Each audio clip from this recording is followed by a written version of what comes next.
Hello Rainbow. Hai teman-teman perubahan. Dalam podcast bincang-bincang online kali ini, kita akan membahas tentang kurangnya semangat dalam belajar dan bagaimana tetap semangat agar nilai meningkat. Sebelum masuk ke dalam topik tema di atas, pasti dari kita yang semangat belajarnya kurang. Biasanya sih yang melatar belakangi kurangnya semangat dalam belajar pasti bermacam-macam. Pasti ada yang belum menemukan tujuan dalam hidupnya, pasti ada yang merasa frustasi akibat terlalu banyaknya pembelajaran yang harus dipelajari, dan pasti ada yang tidak mendapatkan semangat, bahkan ada yang diremehkan oleh orang tuanya. Sama paling banyak nih, paling tidak paham tentang materi yang ingin dipelajari, belum menemukan motivasi dalam belajar, dan yang terakhir yang paling banget sering kita dengar yaitu merasa malas dalam belajar. Nah, dilihat dari macam-macam faktor yang menyebabkan kurang semangatnya dalam belajar, ada loh cara-cara yang tepat dalam mengatasi kurang semangat dalam belajar di atas. Sebelum memberikan cara-caranya, bagaimana kalau saya bagi pengalaman saya terkait masalah belajar yang pernah saya alami.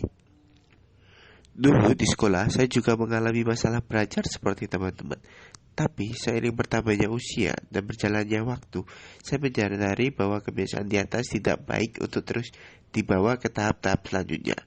Kebiasaan yang buruk dalam belajar akan menjadi budaya yang buruk juga di kehidupan selanjutnya.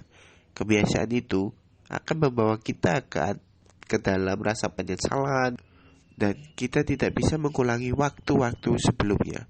Maka dari itu, saya akan memberikan cara-cara untuk mengatasi kurangnya semangat dalam belajar.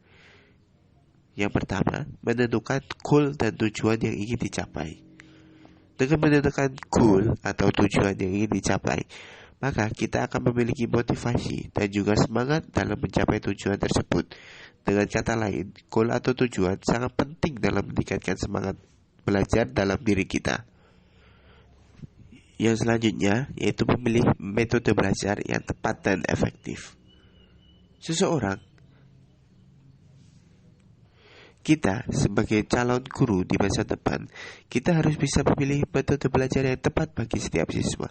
Karena setiap siswa memiliki ciri khas tersendiri dalam belajar. Selain itu, kita juga harus memaksimalkan waktu belajar siswa.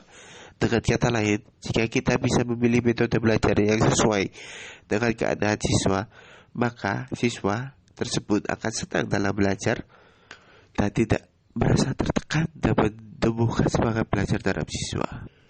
Yang ketiga, menciptakan suasana belajar yang nyaman dan kondusif. Dengan menciptakan suasana belajar yang nyaman dan kondusif, maka dalam belajar, siswa akan meningkatkan semangat dalam belajar. Karena dengan suasana yang nyaman, materi pembelajaran yang diterangkan akan bisa langsung ditangkap oleh siswa tersebut. Yang keempat, memanfaatkan media yang ada.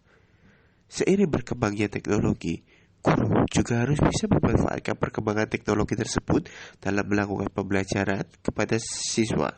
Dengan kata lain, guru juga harus mencari terobosan baru dalam melakukan pembelajaran dan tidak hanya terpaku pada modul dan tatap muka di kelas saja.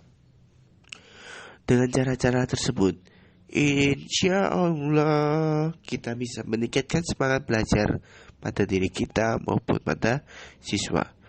Semoga siswa dapat meningkatkan semangat belajarnya dan dapat meningkatkan nilainya. Karena siswa adalah calon-calon pemimpin bangsa yang akan datang dan menggantikan beliau-beliau. Sekian dari saya Rivaldi Husaini Hidayat Pangestu, pamit undur diri. Salam perubahan.